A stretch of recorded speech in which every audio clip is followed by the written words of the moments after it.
Hello everyone, welcome again to our YouTube channel NK maths. दोस्तों, आज की इस वीडियो में हम एक काफ़ी इंपॉर्टेंट टॉपिक कवर करने जा रहे हैं, यानी कि ज्योमेट्री। और ज्योमेट्री के वो सारे क्वेश्चन हम इसमें सॉल्व करेंगे जो आपके सीजीएल 2024 टीयर 1 एग्जामिनेशन में पूछे गए थे। ठीक है।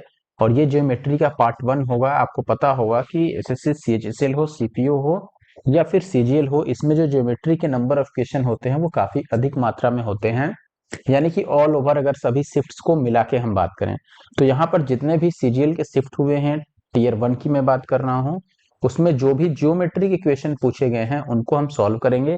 क्लास की जो पीडीएफ है वो आपको बाइलिंगुअल फॉर्मेट में, यानी कि हिंदी इंग्लिश दोनों में, हमारे टेलीग्राम ग्रुप एनके मैथ्स पे प्रोवाइड करा दी जाएगी, जिसका लिंक जो है वो डिस्क्रिप्शन बॉक्स में भी मिल जाता है। अदरवाइज आप डायरेक्ट टेलीग्राम पे एनके मैथ्स सर्च भी कर सकते हैं। तो आपको पीडीएफ के लिए हमारा टेलीग्राम ग्रुप ज्वाइन कर लेना चाहिए। ठीक है। अदरवाइज आप ऐसी और वीडियो देखने के लिए हमारा YouTube channel NK maths subscribe कर सकते हैं। अगर आप इंस्टाग्राम पे हैं वहां भी मुझे फॉलो कर सकते हैं। आगे बढ़ने से पहले अगर आपने मेरा पिछला वीडियो नहीं देखा है, जैसे कि मैंने सीजीएल 2024 में कंप्लीट एलजेब्रा सॉल्व कर दिया है, मिक्सचर एलिगेशन मैंने सॉल्व कर दिया है, इसके अलावा और भी कई सारे टॉपिक्स मैंने कवर किए हैं। अगर आपने नहीं देखा है तो आप प्लेलिस्ट जाके जरूर चेक कर सकते हैं। ठीक है। अब स्टार्ट करता हूं। आई होप कि वीडियो आपको अच्छी लगेगी, और वीडियो अच्छी लगे तो वीडियो को लाइक और कमेंट जरूर करके जाइएगा। पहले क्वेश्चन से स्टार्ट करते हैं। पहला क्वेश्चन आपके सामने है दोस्तों। क्वेश्चन में आपको बोला गया है, which of the following statements is sufficient to conclude that two triangles are congruent. यानी कि दो ट्रायंगल जो हैं वो कॉन्ग्रुएंट हैं, यानी सर्वांगसम है। ये कब बोला जा सकता है, उसके लिए आपको यहाँ पर दो दिया गया है स्टेटमेंट्स। आपको बताना है कि कौन से ऐसे दो कथन हैं जिनके आधार पर हम दो त्रिभुजों को सर्वांगसम यानी कॉन्ग्रुएंट बोल सकते हैं। फर्स्ट ऑप्शन है आपके पास, दोनों त्रिभुजों की एक भुजा और एक कोण बराबर होगा, यानी कि एक साइड और एक एंगल सेम होना चाहिए। सेकेंड है, इनके आधार और ऊंचाई समान हो, यानी कि बेस और हाइट सेम हो। नेक्स्ट है, इनका एरिया और बेस सेम हो। और अगला है, इनकी दो भुजाएं यानी दो साइड और साथ में परिमाप यानी कि पेरीमीटर सेम हो। पहले मैं आपको बता दूं कि दो त्रिभुज कॉन्ग्रुएंट कब माने जाते हैं। देखो, मान लो अगर ये एक ट्रायंगल है ए लेट से, और ये दूसरा ट्रायंगल है बी। अब इनको हम कॉन्ग्रुएंट कब बोलते हैं? इनके लिए दो तीन अलग अलग कंडीशंस होती हैं। पहला, या तो तीनों ही साइड सेम हो, यानी कि एस एस एस जिसको हम बोलते हैं तीनों साइड सेम हो। ठीक है। दूसरा होता है एस ए एस, यानी कि दो साइड सेम हो और दोनों साइड के बीच का एंगल भी सेम हो। और तीसरा क्या होता है आपका? तीसरा होता है ए एस ए, यानी कि दो एंगल सेम हो और उनके बीच का साइड सेम हो। ठीक है। अब यहां पर जैसे आप देखोगे, पहले केस में बोल रहा है कि दोनों ही ट्रायंगल का एक साइड और एक एंगल बराबर है। तो अगर दो ही चीज आपको दिया गया है तब तो ये होने से रहा, क्योंकि यहाँ पर तीन तीन चीजें जरूरत है। आप देख रहे हैं यहाँ पर एक दो तीन, यानी कि तीन चीजों की जरूरत है। दूसरे में कह रहा है कि आधार और ऊंचाई समान है, यानी कि बेस और हाइट सेम है। यहां पर भी केवल दो की बात की गई है, तो ये भी ऑप्शन सही नहीं होगा। हालांकि केवल आधार और ऊंचाई समान होने से उनको हम कॉन्ग्रुएंट नहीं मान सकते हैं। अगर हम बोल रहे हैं एरिया और बेस सेम है, मान लो एरिया सेम है और बेस सेम है, तो उससे कुछ होने नहीं जा रहा है। यहां पर भी दो चीज दिया गया है। लेकिन अगले में देखो, यहां बोला गया है कि दो भुजाएं बराबर हैं, यानी कि यहां पर दो चीज दे दिया, और परिमाप समान है, यानी कि एक चीज और दे दिया। अच्छा, परिमाप समान होने का क्या मतलब है? मान लो अगर ये दो त्रिभुज आपको दिए गए हैं, इसमें ये वाली साइड इसके बराबर है और ये वाली साइड इसके बराबर है। इसका मतलब कि अगर ये 5 है, ये 3 है, तो ये भी 5 होगा और ये भी 3 होगा। अब ये कह रहे हैं कि दोनों का पेरीमीटर भी सेम है, यानी परिमाप भी बराबर है। तो परिमाप होने बराबर होने का मतलब क्या है? परिमाप किसको बोलते हैं? तीनों भुजाओं के योगफल को, यानी कि सम तीनों भुजाओं का। यानी कि यहाँ पर 5 और 3 8, और प्लस ये अगर x है तो ये x होगा। अब यहाँ पर भी ये 5 और 3 8 हो गया, और चूंकि दोनों का पेरीमीटर सेम है तो यहाँ भी x ही होना चाहिए, तभी तो ये बराबर होगा। तो परिमाप समान कहने का मतलब कि दो भुजा अगर ऑलरेडी बराबर है तो तीसरा भुजा भी बराबर हो गया, यानी कि ये एस एस एस पे आ गया, साइड साइड साइड पे। तो ऑप्शन डी सही है। यहाँ पर तीनों भुजा बराबर की बात की गई है, जो कि लिखने का तरीका अलग है लेकिन मतलब वही निकलता है। तो ऑप्शन डी अपना सही है। अगला सवाल है, in rhombus P Q R S, O is any interior point such that OP equal to O R, what is the degree measure of angle S O Q. तो एक समचतुर्भुज यहाँ पर पहले मैं बना देता हूं जिससे कि आपको समझने में आसानी हो। तो ये एक मैंने समचतुर्भुज यहाँ पर यानी कि रोम्बस ड्रॉ कर लिया। इसमें कह रहा है कि ओ जो है इसके अंदर में कोई सा भी पॉइंट है, तो मान लो ओ यहाँ पे एक पॉइंट है और ये इस प्रकार है कि ओपी, देखो पी क्यू आर इसका नाम बोल रहा है तो मैं मान लेता हूं कि ये पी क्यू आर एस। अब ये कह रहा है कि ओपी, तो पहले मैं एक लाइन ले लेता हूं, ओ से पी को मैं मिला देता हूं और ओ आर इनको बराबर बोल रहा है तो इसको मैं यहां तक मिला देता हूं। ठीक है, ओपी और ओ आर बराबर है यानी कि ये बाइसेक्ट हो गया। ठीक है, अब क्या कह रहा है कि एस ओ क्यू बता दो। देखो एस ओ क्यू, अब एस ओ क्यू अगर ये दोनों बराबर है इसका मतलब कि ये एक ही लाइन है और ऐसे में ये भी एक लाइन ही बनेगा पूरा पूरा। और अगर ये एक पूरा पूरा लाइन है तब तो ये आसान हो गया कि अगर ये लाइन है तो एक लाइन पे कितना डिग्री का एंगल बनता है, 180 डिग्री का। ठीक है, तो यहां पर 180 डिग्री यानी कि ऑप्शन बी जो है वो आपका सही उत्तर है। ऐसे भी अगर आपको पता हो कि एक समचतुर्भुज में क्या होता है कि दोनों डायगोनल एक दूसरे को बाइसेक्ट करते हैं और यहाँ पे 90 डिग्री का एंगल बनता है। ये सारे ही एंगल 90 डिग्री के होते हैं अगर आपको पता हो तो, और इस तरीके से भी 180 डिग्री आएगा। अगला सवाल है कि एक त्रिभुज पी क्यू आर में पी क्यू पी आर बराबर है, पीटी जो है वो क्यू आर पे परपेंडिकुलर है और ये सारे वैल्यूज दे रखी है, क्यू आर की वैल्यू हमें बतानी है। तो पहले डायग्राम हम बनाते हैं, एक ट्रायंगल की जरूरत है तो एक ट्रायंगल बना लेते हैं पहले। मान लो ये ट्रायंगल है, एक काम करते हैं कलर चेंज कर लेते हैं यहाँ पर। तो ये ट्रायंगल है आपके पास। ट्रायंगल में क्या बोला गया है कि पी क्यू और पी आर, एक मिनट, देखो यहाँ पे ये हो गया जैसे पी क्यू और आर। अब देखो पी क्यू और पी आर क्या है, सेम है यहाँ पर। ठीक है, और पी टी जो है वो क्यू आर पे लंब है यानी कि पी से टी, पी टी एक परपेंडिकुलर ड्रॉ किया गया है तो मैं यहाँ से एक परपेंडिकुलर ड्रॉ कर देता हूँ, ये हो गया, यहाँ पे परपेंडिकुलर हो गया और यहाँ पे आए टी। अब ये बोल रहा है कि पी टी 15 है यानी कि पी टी की वैल्यू 15 हो गई, पी क्यू 17 है, पी क्यू अगर 17 है तो पी आर भी 17 होगा क्योंकि ये दोनों बराबर हैं। और क्यू आर की वैल्यू आपसे पूछी जा रही है कि क्यू आर की वैल्यू क्या होगी। तो ये बहुत ही आसान हो गया क्योंकि यहाँ पे तो ये 90 डिग्री है और ये 17 है, ये 15 है तो ये 8 होगा, ये 8 है तो ये भी 8 है यानी कि ये टोटल क्यू आर कितना हो जाएगा, 16। तो ऑप्शन बी सही है। क्वेश्चन नंबर 4 का जो राइट आंसर हुआ बी। कैसे निकाला, क्योंकि ये 90 डिग्री है तो यहाँ पे ये ट्रिपलेट लग जाएंगे। ट्रिपलेट आपने 8 15 17 का ट्रिपलेट अगर याद किया हो तो अगर दो वैल्यू आपको 17 और 15 पता है तो तीसरा 8 ही होने जा रहा है। और ये चूंकि दोनों वैल्यू बराबर हैं इसलिए पीटी जो है वो क्यू आर को बाइसेक्ट करेगा यानी कि ये दोनों भी बराबर है। इसका मतलब ये 8 हो गया तो ये भी 8 हो गया। चूंकि इधर भी 17 15 है तो आप ऐसे भी निकाल सकते हैं। फॉर्मूला आप चाहें तो यहाँ पर पाइथागोरस यूज कर सकते हैं, दैट इज 17 स्क्वायर और माइनस का 15 स्क्वायर, ये आप क्यू टी या फिर टी आर निकालने के लिए। अगला सवाल है कि ट्रायंगल एबीसी और पी क्यू आर सर्वांगसम है यदि ए बी और ये पी क्यू, ये सारी वैल्यू यहाँ पे। अब हमें डायग्राम की जरूरत पड़ेगी तो मैं दो ट्रायंगल बना लेता हूं जिसमें से ये पहला ट्रायंगल और ये दूसरा ट्रायंगल। दोनों में क्या कह रहा है कि देखो पहला तो है एबीसी और दूसरा है पी क्यू और आर। अब इसमें कॉमन क्या चीज है, देखो यहाँ पर ए बी 8 है और पी क्यू भी 8 है यानी कि ये 8 और ये भी 8। ठीक है, वैसे ही बी सी 10 है और क्यू आर भी 10 है यानी कि ये वैल्यू भी 10 है। एंगल बी 35 है, देखो बी यानी कि ये 35 है तो पी का पूछा गया है, पी प्लस सी कितना होगा। देखो सबसे पहले तो आप ये समझो कि अगर ये 35 है, अब यहाँ पर ये सर्वांगसम है, पहले से दिया है कि कॉन्ग्रुएंट है और दो साइड और एक एंगल दिए हुए हैं यहाँ पर। तो और अगर ये कॉन्ग्रुएंट है तो हमें यहाँ पर दो साइड तो ऑलरेडी बराबर दे रखा है तो एस ए एस ये हमें समझना चाहिए कि दो साइड अगर बराबर है और एक एंगल गिवन ही है तो ये एस ए एस पे जा रहा है यानी कि दो साइड और एक एंगल बराबर होगा। अब ये 35 है तो इसका मतलब कि ये भी 35 होगा। ठीक है, और हमसे क्या पूछा गया, अब इसका मतलब कि P पे जो एंगल बनेगा वही A पे बनेगा और C और R भी बराबर होगा। तो अगर आपसे P प्लस सी पूछ रहा है तो C की जगह पर मैं R भी बांध सकता हूं। तो मैं ये कह सकता हूं कि P प्लस सी निकालो या फिर P प्लस आर निकालो, बात बराबर है। और P प्लस आर कैसे निकालेंगे, अगर ये 35 है तो 180 में से हम 35 माइनस कर देंगे क्योंकि तीनों कोणों का योगफल 180 होता है। 35 माइनस करोगे तो इन दोनों का सम निकल आएगा। इसको माइनस करोगे तो यूनिट डिजिट पे 5 आएगा जो कि ऑप्शन सी में है। ठीक है, अगला सवाल है in triangle ABC AB equal to 6, BC 9 है और AC 12 है, if AD is the angle bisector of angle BAC where D is a point on BC then BC is equal to.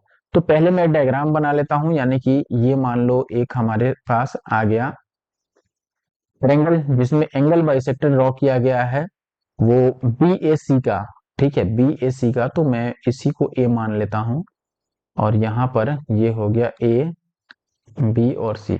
तो BAC का एंगल बाइसेक्टर हो गया AD। अब यहां पर आप देखोगे कि BC कितना गिवन था, ये पूरा 9 था, ठीक है, और AC कितना था आपके पास 12।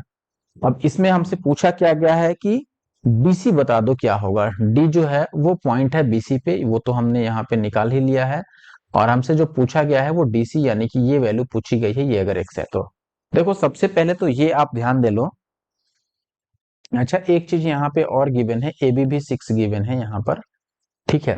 अब देखो अगर आपने एंगल बाइसेक्टर थ्योरम पढ़ा होगा, जैसे ये आपको गिवन है कि ये एंगल बाइसेक्टर है AD, तो AD अगर एंगल बाइसेक्टर है तो होता क्या है, AB बाई AC, इन दोनों का जो रेशियो निकलता है, या फिर आप ऐसे बोलो कि BD का, एक मिनट, देखो BD का DC से जो रेशियो निकलता है, ये 6 यहां पर आ जाता है और ये 12 यहां पे आ जाता है, यानी कि 6 और 12 का रेशियो ही BD और DC का रेशियो होता है। अगर आप फॉर्मूले के फॉर्मेट में लिखना चाहो तो लिख सकते हो आप इस तरीके से कि BD बाई DC जो होगा वो AB बाई AC होगा। मैं डायरेक्ट BD को बोल रहा हूं कि BD और DC का अगर रेशियो लिखोगे तो BD के जगह पर ये 6 आएगा और DC के जगह पर 12 आएगा, और रेशियो काटोगे तो 2 तिया 6 और 4 तिया 12। ठीक है, अब यहां पर देखो हमें किसकी वैल्यू चाहिए, DC की। तो आप बोलोगे कि 4 और 2 टोटल 6 हो रहा है, जिसकी वैल्यू यहाँ पे 9 है, तो 2 की वैल्यू कितनी हो जाएगी, 3 से काट दो तो 3 हो जाएगा, और हमें किसकी वैल्यू निकालनी है, DC जो कि 4 है। तो यार ये 4 आ रहा था, 6 12, तो ये 1 2 भी हो सकता था, लेकिन कोई बात नहीं, 4 का निकालना है तो ये 3 दूना 6 हो जाएगा, ऑप्शन डी। हालांकि ये और करता तो ये 1 और 2 का रेशियो आ जाता, और 3 की वैल्यू अगर 9 है तो 1 की वैल्यू 3, यानी कि 3 टाइम्स करना था, तो हम इसकी वैल्यू 3 को 3 टाइम्स करते, ये 2 था, 2 को 3 टाइम्स तो आपका 6 आ जाता। अगला सवाल है कि PQR एक ट्रायंगल है, S और T जो है वो PQ और PR पे मध्य बिंदु है, QR की लंबाई 12 है। तो एस टी तो बहुत आसान निकल गया। देखो अगर आपने मिड पॉइंट थ्योरम पढ़ा हो तो आप जरूर इसे निकाल पाओगे। ये एक ट्रायंगल हो गया, आपके कहने का मतलब ये है, और यहाँ पर बीच में एक लाइन की भी जरूरत पड़ेगी, मैं पहले ही बना देता हूँ। आप देखो कि इसमें पी क्यू आर, ये ट्रायंगल है पी क्यू और R, P R sorry P Q और पी आर, इसके मध्य बिंदु यानी कि मिड पॉइंट्स एस और टी हैं। अब मिड पॉइंट जैसे ही हुआ तो आप ये समझ लो कि मिड पॉइंट थ्योरम लगेगा, यानी कि ये इसके पैरेलल होगा, और ट्रायंगल जो है पी एस टी ये आपका समरूप हो गया, यानी कि सिमिलर हो गया ट्रायंगल पी क्यू आर के। और ऐसे में एस टी की वैल्यू क्या होता है, क्यू आर का आधा होता है, आप याद रखें। तो क्यू आर की वैल्यू अगर 12 है तो एस टी की वैल्यू 6 होगी, और यही हमसे पूछी गई थी, तो ऑप्शन सी 9 का सही उत्तर होगा। सॉरी सी नहीं, किसमें था, ए, ए सही उत्तर हुआ। 13 में कह रहा है कि the side BC of triangle ABC is produced to a point D if AC equal to BC and angle BAC equal to 70 degree, then find the value of ACD minus ABC। ठीक है, तो पहले मैं यहां पर एक triangle draw ही कर देता हूं। लेट्स से कि ये वो ट्रायंगल है ABC, ये हो गया आपके पास A B और C, और ये कह रहा है कि BC को बढ़ा दिया गया है D तक। तो BC को मैं D तक बढ़ा देता हूं, यानी कि ये BC था, इसको बढ़ा दिया आगे तक, और ये पॉइंट हो गया D।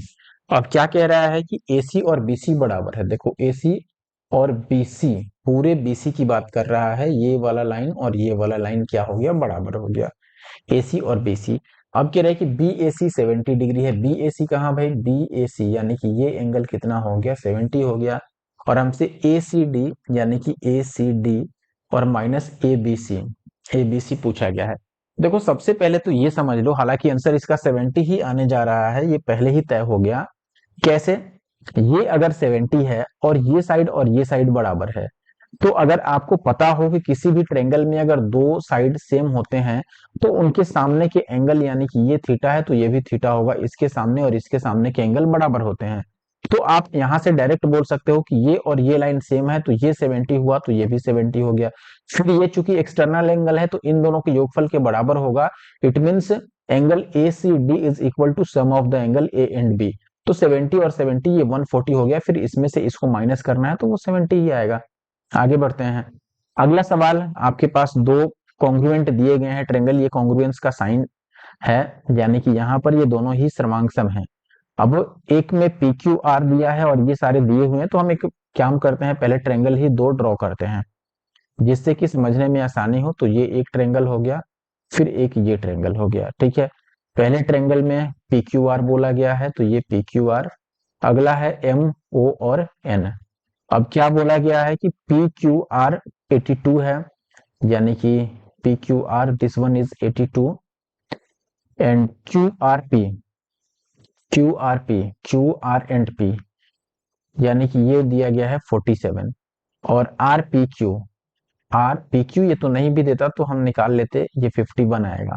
और आपसे एम ओ एन बोला गया है, एम ओ एन यानी कि ये जो वैल्यू है ये कितनी है, 5y-8, 5y-8, ठीक है। और क्यू आर 24, क्यू आर ये वैल्यू भी 24 है। और O N 3x plus y, O N यानी कि ये वैल्यू 3x प्लस वाई है। तो x प्लस वाई की वैल्यू पूछी जा रही है। सबसे पहले तो आप देखो, चूंकि ये कॉन्ग्रुएंट है, कॉन्ग्रुएंट होने का मतलब क्या है कि आप ये बोलोगे कि P और M, ठीक है, Q और O। देखो सबसे पहले तो कॉन्ग्रुएंट होने का मतलब आप मिला लो यहाँ पर कि P का संगत M है, यानी कि जहां P है वहां M है, ये ठीक है। और जहां Q है वहां O है, Q को हम O से रिलेट कर रहे हैं और R को N से रिलेट कर रहे हैं। इसका मतलब कि ये वाली साइड, देखो ये वाला साइड इस साइड के बराबर होगा, यानी कि आप ये बोलोगे कि पहला चीज कि 3x प्लस वाई किसके बराबर हो गया, 24 के। और दूसरा कि ये वाला एंगल इसके बराबर होगा, यानी कि 5y-8 किसके बराबर हो गया, 82 के। अब यहां से y की वैल्यू निकाल लो, तो 5y की वैल्यू कितनी आ गई, 90, तो y की वैल्यू हो गया 18 25 90 यानी कि 18। यहाँ पे वैल्यू आप पुट करो तो 3x की वैल्यू कितनी आ जाएगी, 24, और y की वैल्यू कितनी हो गई, 18। तो 3x की वैल्यू 6 यानी कि x की वैल्यू 2। हमसे x प्लस वाई पूछा गया है, तो 18 और 2 कितना हो गया, 20। तो option A is the right answer, 14 का ए सही उत्तर हुआ। अगले सवाल में कह रहे हैं कि डब्ल्यू एक्स वाई जेड एक क्वाड्रिलेटरल है जिसमें एक्स क्यू और जेड पी जो है वो परपेंडिकुलर हैं डब्ल्यू वाई के। किस प्रकार हैं कि एक्स क्यू और जेड पी बराबर हैं और डायगोनल्स जो जेड एक्स और वाई डब्ल्यू है ये इंटरसेक्ट करते हैं एक दूसरे को पॉइंट ओ पर। ओ एक्स 12 है और हमें बतानी है जेड एक्स की वैल्यू। तो पहले एक क्वाड्रिलेटरल कोई सा भी ड्रॉ कर लेते हैं और मान लेते हैं इस टाइप का ही होगा, ठीक है। ऐसा क्वाड्रिलेटरल मैंने बना दिया। अब इसमें आप देखोगे कि बोला गया है यहाँ पर डब्ल्यू एक्स वाई जेड है, तो ये हो गया डब्ल्यू एक्स वाई और जेड, कोई दिक्कत नहीं है। अब ये कह रहा है कि एक्स क्यू और जेड पी रेखा डब्ल्यू वाई पर लंबवत है, तो पहले डब्ल्यू और वाई को मिलाना होगा हमें, ठीक है। डब्ल्यू को मैंने वाई से मिला दिया। अब क्या कह रहा है यहाँ पर कि देखो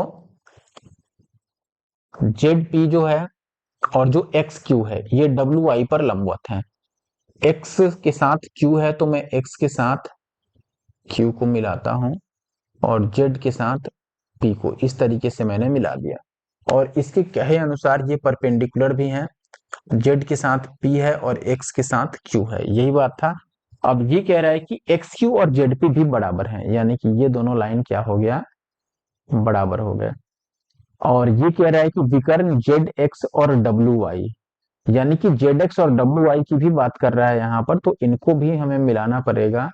तो मैं मिला देता हूं। ये कह रहा है कि इनका जो दोनों पर आपके डायगोनल्स हैं वो पॉइंट ओ पर एक दूसरे को काटते हैं, ठीक है, पॉइंट ओ पर।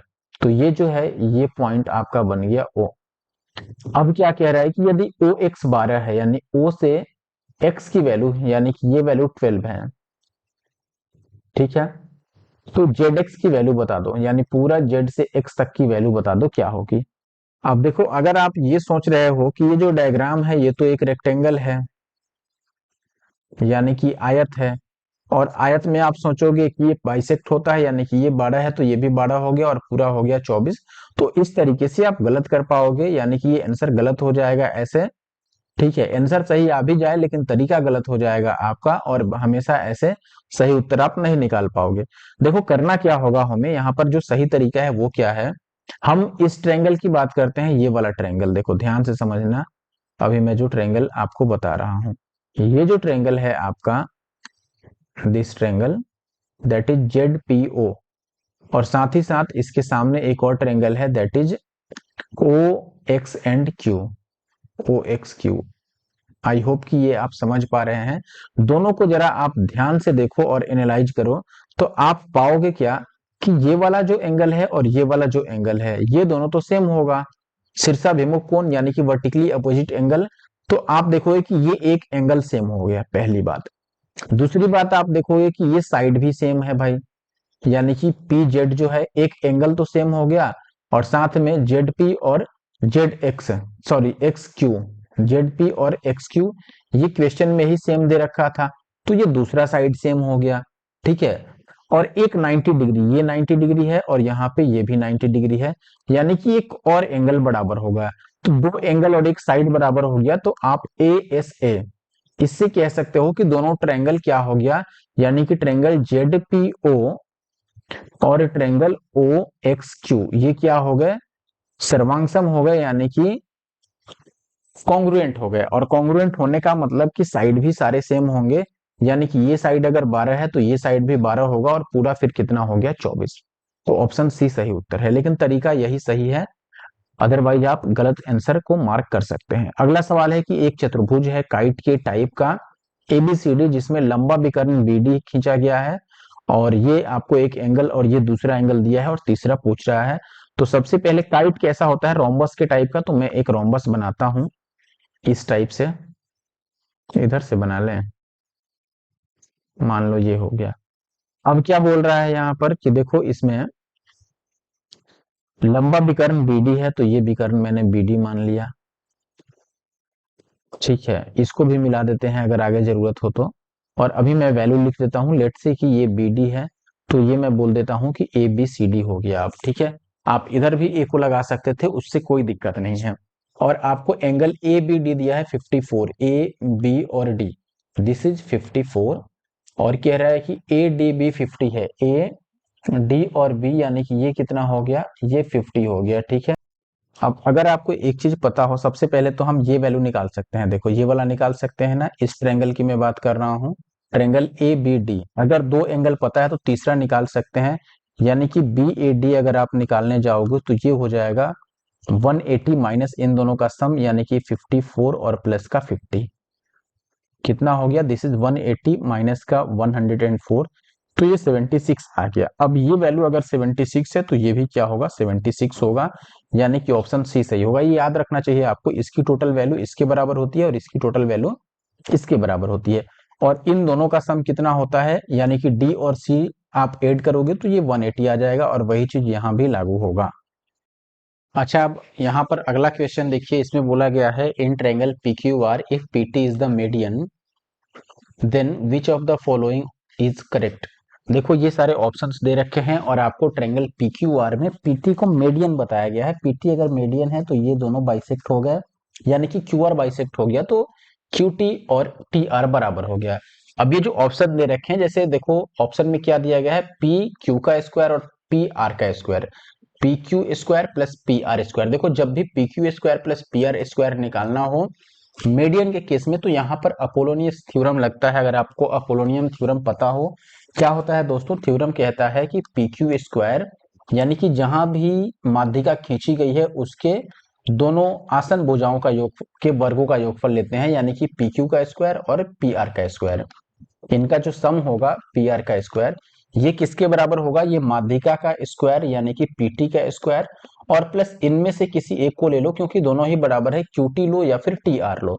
तो आप यहाँ पर QT भी ले सकते हो या TR भी ले सकते हो, इनके डबल के बराबर होता है, ये अगर आपको पता हो तो आप देखो सबसे पहले तो PQ square plus PR square, ये तो सभी में है।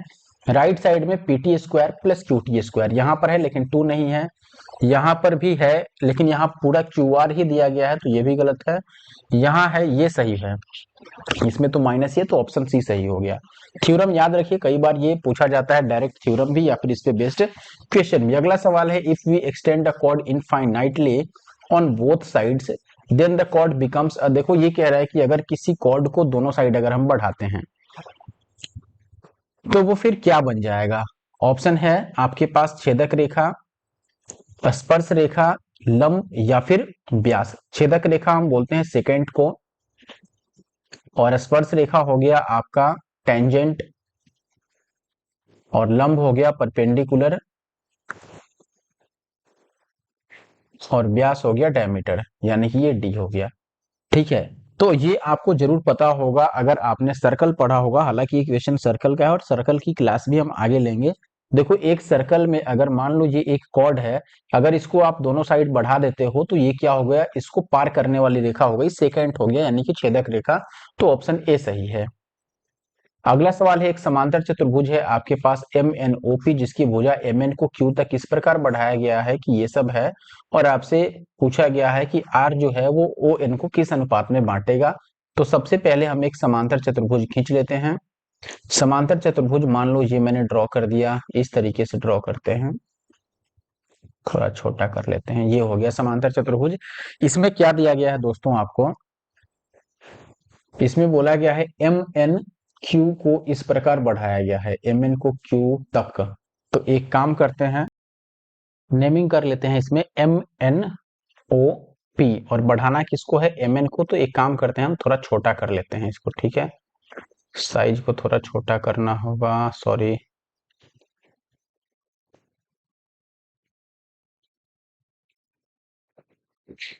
देखो मैं इसको बढ़ा देता हूं आगे, और ये नाम हो गया आपका ये एम और एन। एम एन को बढ़ा दिया हमने कहां तक, क्यू तक, और एम एन ओ पी ये पूरा इसका नाम था। एम एन और एन क्यू क्या हो गया, बराबर। एम एन और एन क्यू को बराबर बताया गया है। पी क्यू ओ एन को बिंदु आर पर प्रतिच्छेद करती है। पी क्यू जो है वो ओ एन को, यानी कि यहां से हमें लाइन ड्रॉ करना होगा पी से क्यू तक, और ये किस पॉइंट पर इसको इंटरसेक्ट करता है, पॉइंट आर पे। तो ये हो गया पॉइंट आर।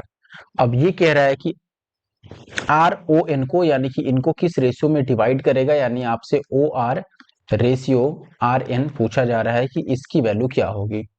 ठीक है, देखो सबसे पहले अब यहां पर ध्यान देने वाली बात क्या है, ये एक समांतर चतुर्भुज हो गया, ठीक है। और यहां पर अगर मैं इन दोनों ट्रायंगल की बात करूं, देखो अब चूंकि ये एक समांतर चतुर्भुज है तो आमने सामने की भुजाएं पैरेलल होंगी और साथ में बराबर भी होंगी। इसका मतलब एम एन जो है वो पी ओ के बराबर होगा, ये इसके बराबर हो गया। और चूंकि एम एन ही एन क्यू के बराबर है, इसलिए पीओ भी एन क्यू के बराबर हो गया। तो अब मैं जो आपको ट्रायंगल दिखाऊंगा उसको ध्यान से समझिए। ये वाली ट्रायंगल जो मैं ग्रीन से बना रहा हूं यहाँ पर, ठीक है,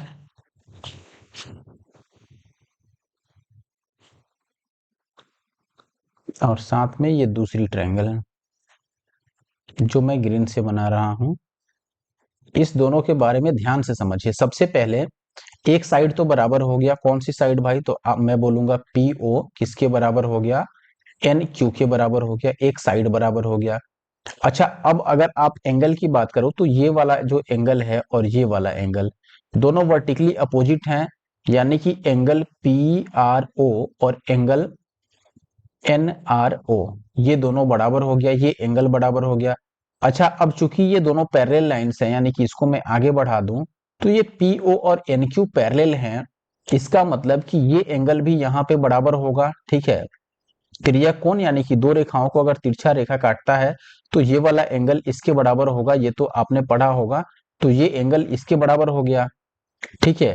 और वैसे ही ये एंगल भी इसके बराबर होगा क्योंकि ये पैरेलल है, तो ये वाला एंगल भी इसके बराबर होगा। एकांतर कोण जिसको हम बोलते हैं अल्टरनेट, या फिर अल्टरनेटिव एंगल आप बोलते हो, या अल्टरनेट एंगल।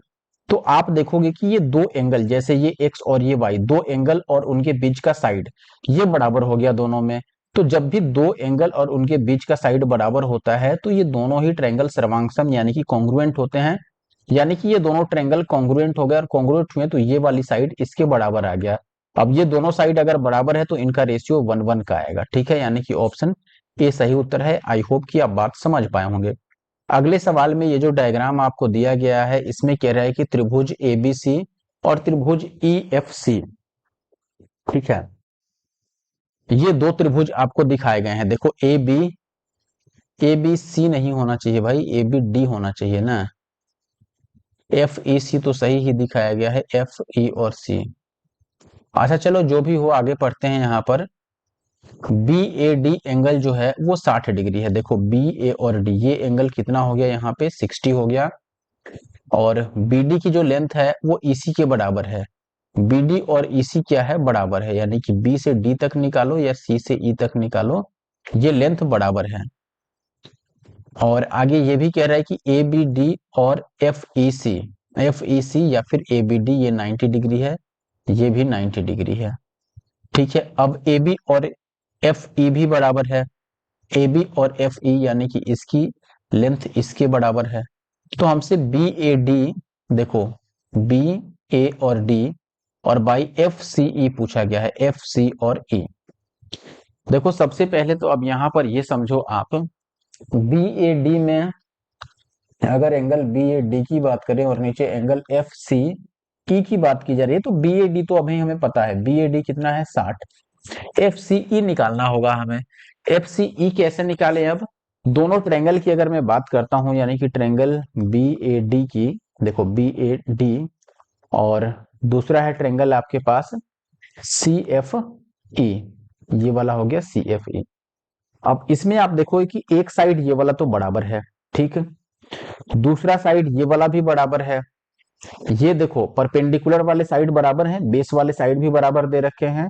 और दोनों यानी कि परपेंडिकुलर और बेस के बीच यहाँ 90 डिग्री बन रहा है, यहाँ भी 90 डिग्री बन रहा है।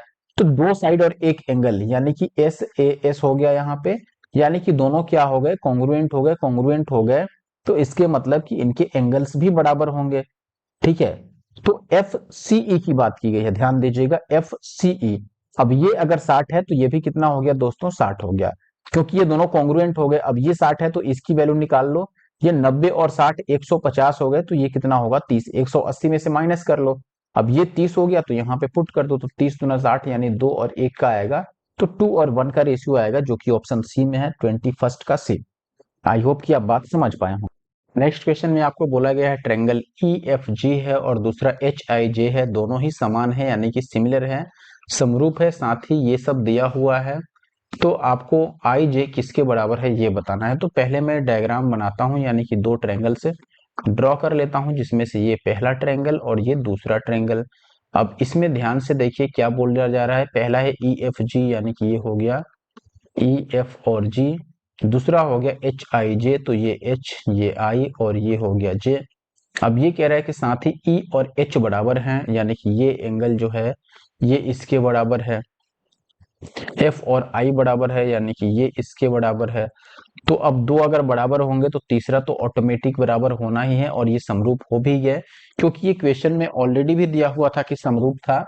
ठीक है, अब देखो ये कह रहा है कि 3 ई एफ एच आई के बराबर है, यानी ई एफ का 3 टाइम्स जो है वो एच आई के बराबर है। और आपसे ये कह रहा है कि एफ जी जो है वो 9 है, यानी एफ से जी तक ये वैल्यू कितनी है, 9 है आपके पास, दिस वन इज 9। और आई जे की वैल्यू पूछ रही है। अब देखो ऐसे भी बाकी किसी की जरूरत ही नहीं है यहाँ पर क्वेश्चन में, तो हम डायरेक्ट ही बता सकते हैं। कैसे निकालेंगे, देखो जब ई एफ जो है वो एच आई का 3 टाइम्स है, ठीक है, एच आई का ये कितना है, ई एफ 3 टाइम्स है, एफ जी दिया हुआ है, ठीक है ना, एच आई का 3 टाइम्स ई एफ, यानी कि ये वैल्यू अगर 3 है तो ये वैल्यू 1 है। ठीक है, नहीं उल्टा हो गया, ऐसे लिखना चाहिए कि ये 1 है तो ये 3 है।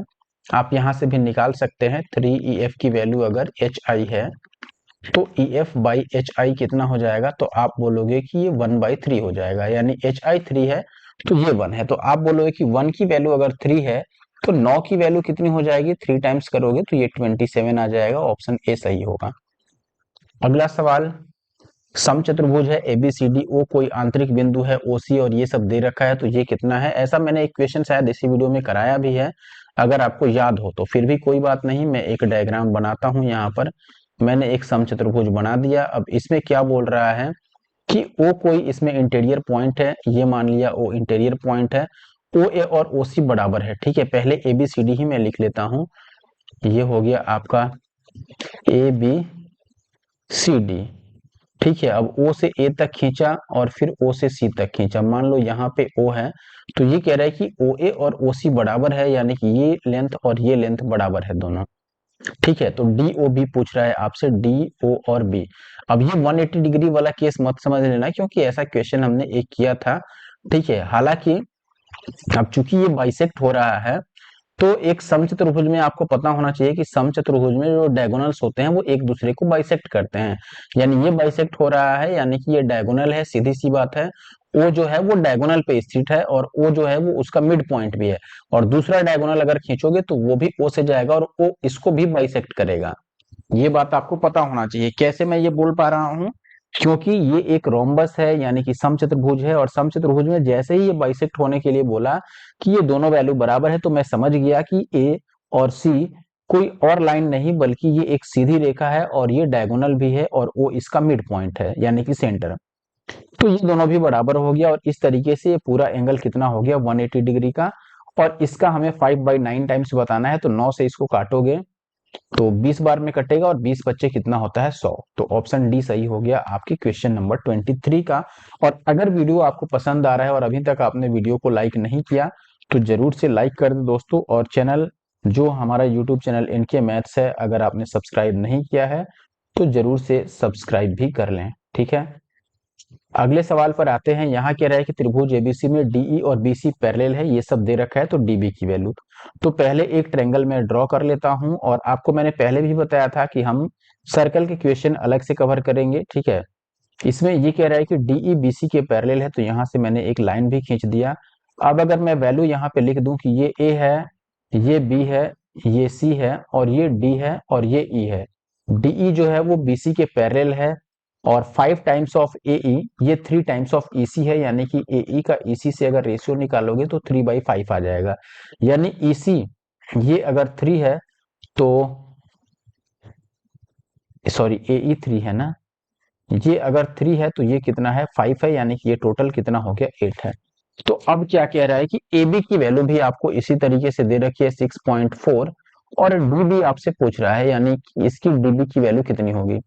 चलो मान लो पहले मैं एक काम करता हूं, क्योंकि ये अब देखोगे कि ये क्या हो गया, इसके पैरेलल हो गया।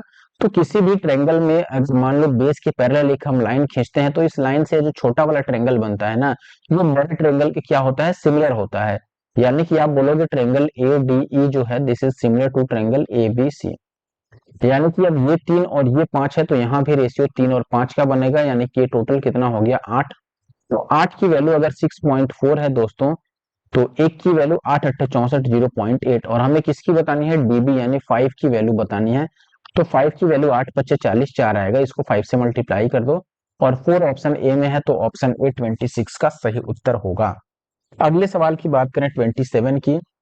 त्रिभुज एबीसी में भुजा बीसी को डी तक बढ़ा दिया गया है, ये सब दे रखा है। तो पहले मैं एक ट्रायंगल बना लेता हूं, ये हो गया वो त्रिभुज।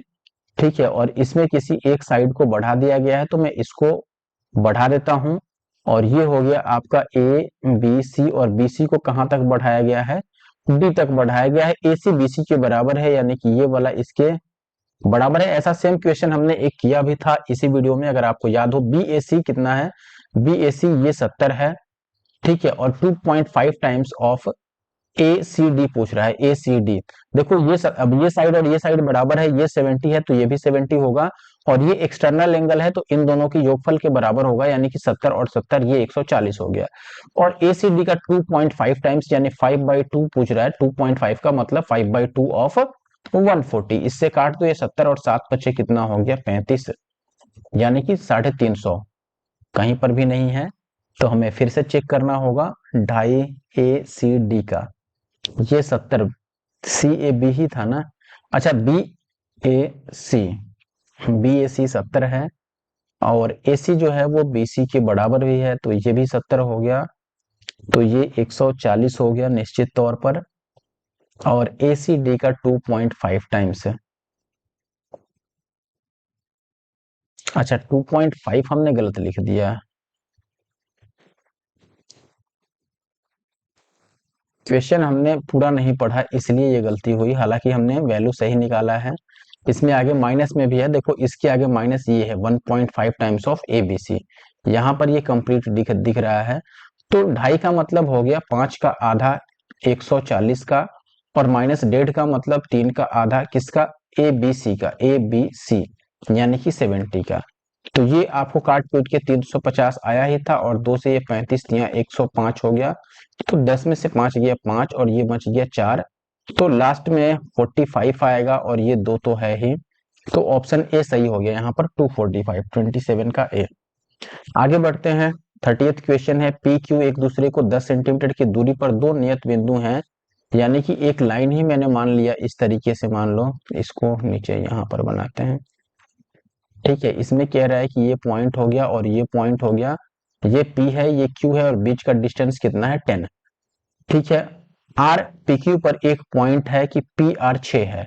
तो मान लो यहाँ पर मैंने मान लिया कि यहाँ पे पॉइंट क्या है R, और P से R तक कितना है, ये 6 है, और ये पूरा कितना था, 10 था।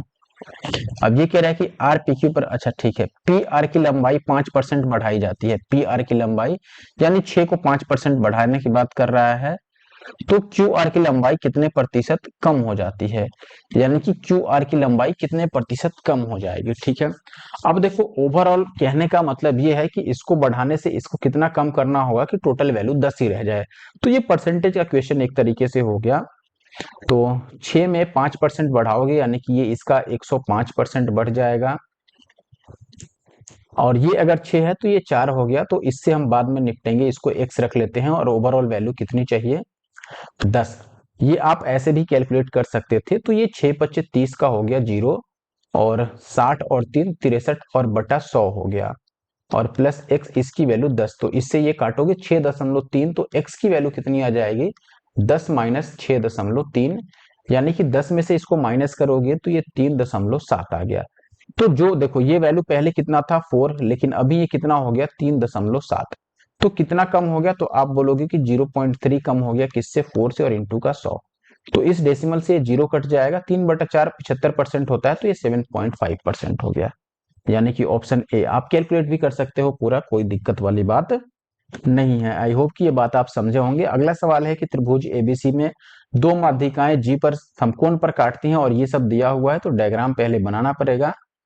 तो मैं एक डायग्राम ड्रॉ करता हूं हमेशा की तरह। ये हो गया डायग्राम अपना। इसमें दो माध्यिकाएं दे रखी हैं जो कि हैं एडी और बीई। तो मैं दो माध्यिकाओं को भी ड्रॉ कर लेता हूं यहाँ पर। एक माध्यिका मैं ये मान लेता हूं, और एक माध्यिका मैं ये मान लेता हूं। ठीक है, एडी और बीई, तो ये हो गया ए, मैं ऐसे नाम भी रख लेता हूं, ये ए, एक मिनट, ए बी, और ये सी, बी डी और सॉरी बीई और एडी एक दूसरे को काटते हैं 90 डिग्री पर।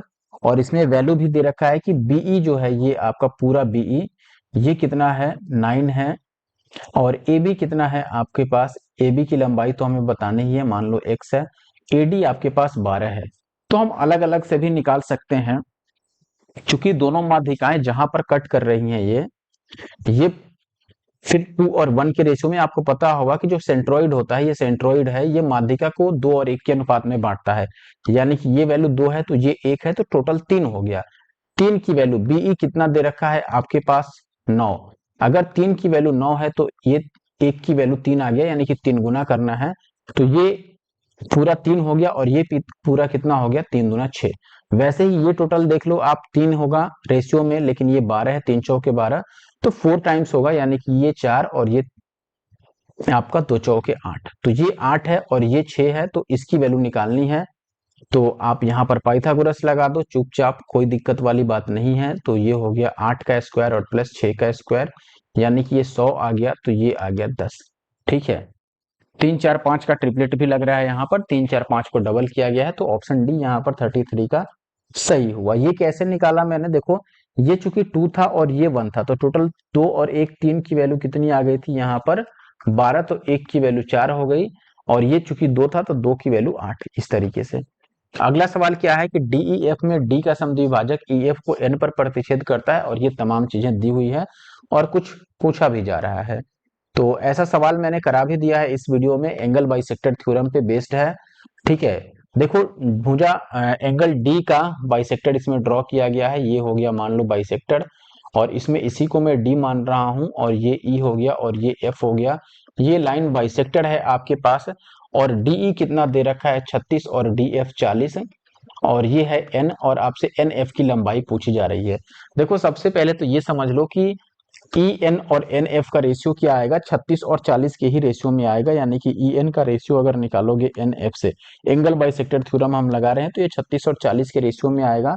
तो इनको हम ज्यादा से ज्यादा किससे काट सकते हैं, 4 से, तो 9 चौके 36 और 10 चौके 40, यानी कि ये वैल्यू 9 है तो ये वैल्यू 10 है, यही बात है ना। और ई एफ यहाँ पर कितना दे रखा है 38, यानी कि इनको टोटल निकालोगे तो 19 आएगा, लेकिन क्वेश्चन में ये 38 है, तो एक की वैल्यू कितनी हो गई 2, इससे काटोगे तो। और हमसे एन एफ पूछा गया है जो कि 10 है, तो 10 की वैल्यू कितनी हो जाएगी डबल, यानी कि 20, जो कि ऑप्शन बी में है, तो ऑप्शन बी 37 का सही उत्तर हुआ।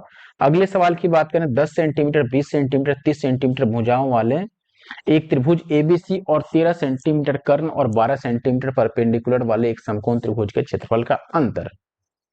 देखो हालांकि ये तो मेंसुरेशन में चला गया क्वेश्चन, लेकिन सॉल्व करते हैं। 10 20 और 20, इनका एरिया पहले निकालना है। तो ये मान लो एक ट्रेंगल हो गया जिसमें ये 10 है, ये 20 है और ये 20 है।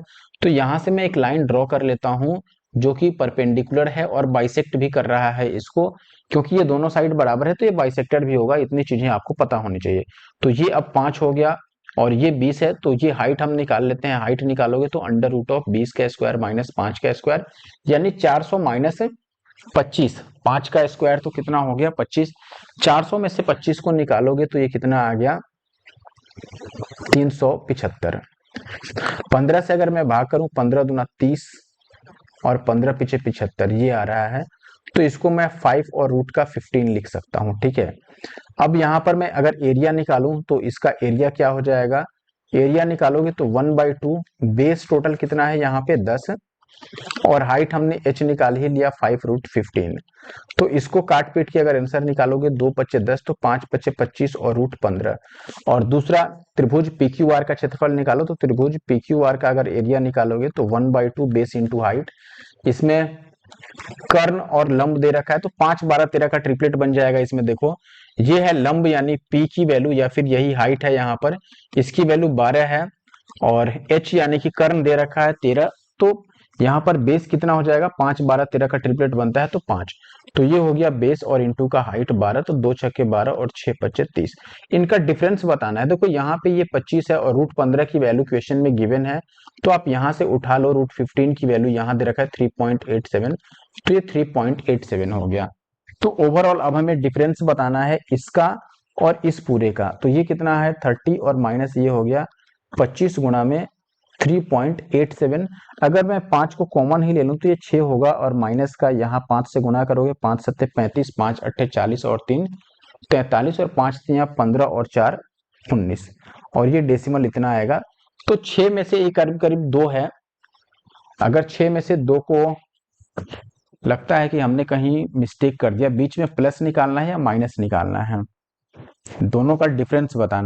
अच्छा यहाँ पर हम देखो, एक तो ये निगेटिव आ जाएगा, यार मैंने गलत कर दिया, 1 मिनट, पहले उसको लेना चाहिए था ना 25 वाले को। आप चाहो तो पहले मल्टीप्लाई भी कर दो, कोई दिक्कत नहीं है, जैसे 25 से इसको मल्टीप्लाई करना इतना मुश्किल नहीं है। 25 सत्ते 175 हो गया 17, 25 अट्ठे 200 में 17 जोड़ोगे तो 217, फिर बच गया 21। ठीक है, और 25 यहाँ 75 और 21 कितना हो गया 86, और इसमें डेसिमल यहाँ पर आ जाएगा, तो ये माइनस कर लो, ये हो गया 86.75 और माइनस का 30, तो ये 75 तो रहेगा ही डेसिमल में। अब ये ऐसा ऑप्शन डी ही है, तो आगे बढ़ने की जरूरत ही नहीं है, क्योंकि डेसिमल के बाद 75 चाहिए और ये ऑप्शन डी में है। आगे बढ़ जाते हैं। अब अभी तक अगर दोस्तों लाइक नहीं किया आपने तो लाइक जरूर कर दीजिएगा, और साथ ही साथ कमेंट भी कर दीजिएगा अगर आपको वीडियो अच्छा लगा तो। और नेक्स्ट टॉपिक आप कमेंट कर सकते हैं, लेकिन अभी इसी का 3 पार्ट आएगा, तो ये पहला है, ऐसे 2 पार्ट और आएंगे। ठीक है, आगे बढ़ जाते हैं। और अगला सवाल आपके सामने है, एक ट्रायंगल PQR में Q और R के परपेंडिकुलर O पर मिलते हैं। ये सारी चीजें दी हुई है और ये बिल्कुल सुना हुआ क्वेश्चन लग रहा है और देखा हुआ, आपने भी देखा हुआ और किया भी होगा इसको।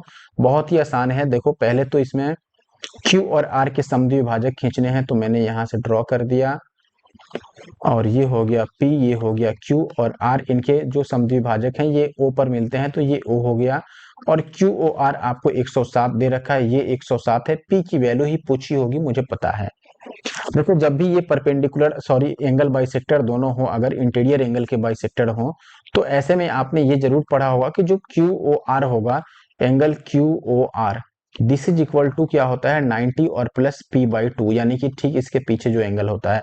और ये वैल्यू अगर 107 है, इसमें से माइनस 90 कर दो, ये P/2 हो गया। ये माइनस करोगे तो 17 आएगा, तो P की वैल्यू हो गई 34, जो कि ऑप्शन सी में है। तो ऑप्शन सी सही हो गया। आई होप कि आप बात समझ पाए होंगे। अब ये लास्ट क्वेश्चन है इस वीडियो का, ठीक है। सवाल क्या बोल रहा है कि इन triangle PQR M N and S are the midpoints of sides PQ, PR and QR respectively. If the area of the triangle PQR is 46 centimeter square, what is the area of the quadrilateral MNRQ? तो पहले मैं diagram बनाता हूं, फिर आपको समझाता हूं, ठीक है। तो पहले हम एक ट्रायंगल बना लेते हैं इस तरीके से। ट्रायंगल का नाम जो है वो PQR है। इसमें ये भी कह रहा है कि मिड पॉइंट्स दे रखे हैं PQ के, जो कि M है, तो ये मिड पॉइंट M, फिर PR के N, और इसका क्या है S।